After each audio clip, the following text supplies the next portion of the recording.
नमस्कार, मैं हूं राहुल यदुवंशी और मेरे साथ हैं मेरे सहयोगी। नमस्कार, मैं हूं दीपक द्विवेदी। तो दर्शकों, आपको बता दें कि कंगाल पाक की एक नई हिमाकत सामने आई है। कंगाल पाक अब भारत को कमाई के नए नए तरीके बता रहा है। ये वही बात हुई जैसे भिखारी ये बता रहा है कि कमाई के तरीके क्या हो सकते हैं। दर्शकों, वाकया जुड़ा हुआ है क्रिकेट से।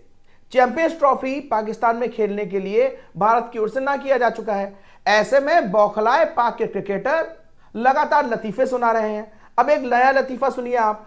शोएब अख्तर, जो रावलपिंडी एक्सप्रेस के नाम से मशहूर हैं, वो भारत को ज्ञान दे रहे हैं। और क्या ज्ञान दे रहे हैं, अपने सहयोगी दीपक से जानेंगे, क्योंकि सुनते सुनते इस लतीफे को आपको गुस्सा तो आएगा, इसके साथ ही आप हंसते हंसते भी लोटपोट हो जाएंगे। तो दीपक, वो लतीफा क्या है, जरा सबसे पहले तो वो सुना दीजिए हमको। जी, रावलपिंडी एक्सप्रेस के नाम से हर कोई शोएब अख्तर को जानता है। वो अच्छे खिलाड़ी हैं, उनकी इज्जत भारत में भी है। लेकिन जिस तरह से उन्होंने बयान दिया है, उसकी अब भर्त्सना पूरे भारत में क्रिकेट फैंस में हो रही है कि उन्होंने कहा है कि विराट कोहली, जो हमारे दिग्गज सुपरस्टार हैं, खिलाड़ी हैं, उन्होंने भारतीय क्रिकेट टीम के लिए न जाने क्या कुछ किया है देश के लिए। और भारत देश को वो ये कह रहे हैं और विराट कोहली को कह रहे हैं कि विराट कोहली मर रहा है पाकिस्तान में चैंपियंस ट्रॉफी खेलने के लिए। और ये भी दीपक ज्ञान दे रहे हैं कि अगर भारत वहां खेलने आता है तो उनके सैटेलाइट राइट्स इंप्रूव कर जाएंगे, बढ़ जाएंगे, ज्यादा कमाई हो जाएगी। इतना सारा ज्ञान लेकर के आए, खेल पर ध्यान क्यों नहीं लगाते? क्योंकि शोएब ने जो कुछ भी कहा है, खास तौर पर बता दो, ये हिमाकत है उनकी। जानते हिमाकत क्यों है? क्योंकि इससे पहले मिस्टर लतीफ ने भी लतीफा सुनाया था। वो बता रहे थे हम डॉन के घर के पास रहते हैं। कौन डॉन? बूढ़ा हो गया है डॉन। और जिसके डॉन की बात की जा रही है, लॉरेंस की, उसको हमने जेल में सड़ा रखा है। पाकिस्तान में अक्ल नहीं है और इस अक्ल ना होने की वजह से वो न जाने किस तरह की शक्ल बना रहा है, जिसकी वजह से हर भारतीय हंस रहा है, बच्चा बच्चा हंस रहा है। और अब आप ये समझिए कि वो ये कह रहे हैं कि सैटेलाइट राइट्स, अगर भारतीय क्रिकेट टीम वहां जाती है, सैटेलाइट राइट्स और महंगे बिकेंगे और ज्यादा स्पॉन्सर्ड आएंगे। लेकिन पाकिस्तान के इस क्रिकेटर से ये पूछा जाए कि आपके यहाँ पे चावल, आटा, दाल, टमाटर, प्याज के दाम क्या है? हाँ। एक रोटी की कीमत 25 रुपए है। बिल्कुल। हाँ। और दाल की कीमत जो है 420 रुपए किलो है। हाँ। 800 रुपए किलो वहां पर तेल बिक रहा है। वो पाकिस्तान और वो खिलाड़ी ज्ञान देगा जो पीसीबी, पाकिस्तान क्रिकेट बोर्ड, खुद कर्ज और कंगाली में डूबा हुआ है, वो भारत को ज्ञान देगा और भारत को कमाई के नए नए रास्ते बता रहा है। तो ये अपने आप में हास्यास्पद बयान है। शोएब अख्तर जैसे बड़े मजे हुए खिलाड़ी जिन्होंने कोई इस तरह की बातें शोभा नहीं देती। भारत ने जब साफ तौर पर कह दिया कि हाइब्रिड मॉडल पे हम खेलेंगे, फिर क्या परेशानी है भाई? किस तरह की ये सुर्खियां बटोरने का एक नया तरीका दर्शकों है। सुर्खियां बटोरिए भारत का नाम लेकर के। चौथी अर्थव्यवस्था को, विश्व की चौथी बड़ी अर्थव्यवस्था को कंगाल पाक ज्ञान दे रहा है। क्या ये सुर्खियां बटोरने के लिए है या फिर ये गिड़गिड़ाने के लिए? ये बिल्कुल, देखिए, बिल्कुल सही कहा दीपक आपने। ये बेसिकली गिड़गिड़ाना है कि आइए हमारे यहाँ खेल लीजिए ताकि हमारी अर्थव्यवस्था ऊपर हो जाए।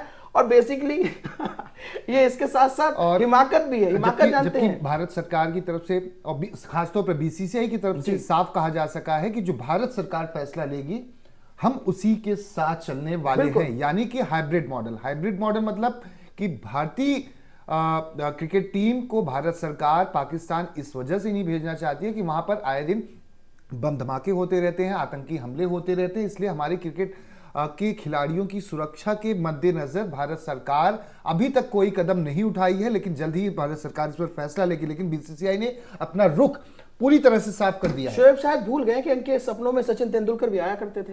बिल्कुल, सचिन तेंदुलकर सपनों में आए हैं और सचिन तेंदुलकर ने इनको बहुत अच्छे चौके और छक्कों से जड़ा भी है। हाँ। पसीने भी इनके उसी मैदान में छूटे। तो अब मुझे लगता है एक सपना आना और बाकी है, जो विराट इनके सपने में आके चौके छक्के लगा करके इनको धो देंगे। क्योंकि यहां तो बच्चा बच्चा हंस रहा है शोएब की बात पे।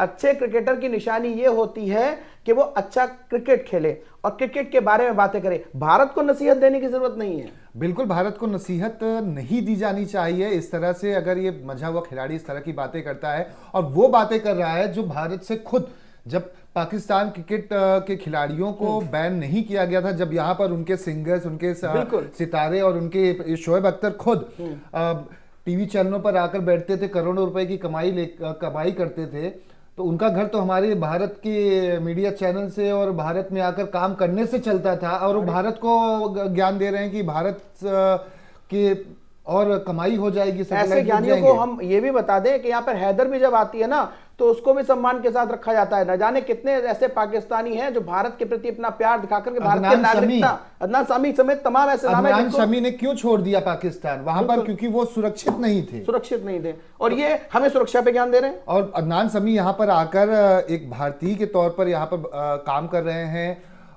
वो सिंगिंग में है, बॉलीवुड में गाने गाते हैं, उनकी इज्जत है। लेकिन जिस तरह से शोएब अख्तर का ये बयान है अपने आप में ही हास्यास्पद है। और दर्शकों एक बात और आपको बता दूं कि हास्यास्पद बयान तो है ही, इसके साथ ही कंगालों को, भिखारियों को इस तरह के बयान नहीं देने चाहिए क्योंकि इससे जगहसाई हो जाती है। ध्यान देना चाहिए आपको अपनी सुरक्षा व्यवस्था पर, भारत के साथ अपने संबंध मजबूत करने चाहिए क्योंकि हम भारत के साथ नाम जुड़ करके ना सभी तरक्की करते हैं। और भारत देश अंतर्राष्ट्रीय स्तर पर जिस तरह से ख्याति प्राप्त कर रहा है ना, शायद पाकिस्तान को वो समझना चाहिए। नसीहत ना दे, ज्ञान ना दे। जी दीपक कुछ कहना चाह रहे हैं? एक छोटा सा, जिस तरह से हमारी बीसीसीआई की जो कमेटी है, जो हमारे दिग्गज हैं बीसीसीआई में बैठे हुए ऊपरी लेवल पर, जिस तरह से नए युवा खिलाड़ियों को लेकर वो जद्दोजहद करते हैं, मेहनत करते हैं, रणजी से लेकर एक शुरुआती गांव से लेकर वो शहर तक कैसे बच्चे आगे बढ़ते हैं, उसके बाद रणजी से लेकर आईपीएल के बाद फिर भारतीय क्रिकेट टीम में कितनी मेहनत की जाती है, कितनी करोड़ों रुपए भारतीय बीसीसीआई टीम खर्च करती है उन्हें तैयार करने में। तो पीसीबी तो वैसे ही कंगाल है, उनको उनके यहाँ पे तो खाने के लिए वैसे ही बांधे पड़े हैं और वो हमें ज्ञान दे रहे हैं। तो बस यही कहना था। बिल्कुल बिल्कुल, दीपक ने कितनी खास बात बताई कि किस तरह से बीसीसीआई इसके साथ ही रणजी ट्रॉफी से लेकर के भारत सरकार खेल के प्रति कितनी समर्पित है। ये पूरे विश्व से छुपा हुआ नहीं है, सब कोई जानता है। और वो पाकिस्तान जहां खाने के लाले पड़े हुए ये भी हर कोई जानता है। तो इस तरह के लतीफे सुना करके अपना ही ज्ञान मजबूत कर रहे हैं। फिलहाल दर्शकों आपको ये बता दें कि क्रिकेट को लेकर, जो चैंपियंस ट्रॉफी को लेकर भारत सरकार का जो निर्णय होगा उस पर ही बीसीसीआई ध्यान देगी और उसको लेकर ही आगे बढ़ेगी रणनीति के साथ ही। और इसका मजेदार क्रिकेट का आप लुत्फ ले पाएंगे और इस तरह के लतीफे हम आपको सुनाते रहेंगे जहां हिमाकत करते हैं कंगाल लोग। फिलहाल के लिए इतना ही। नमस्कार।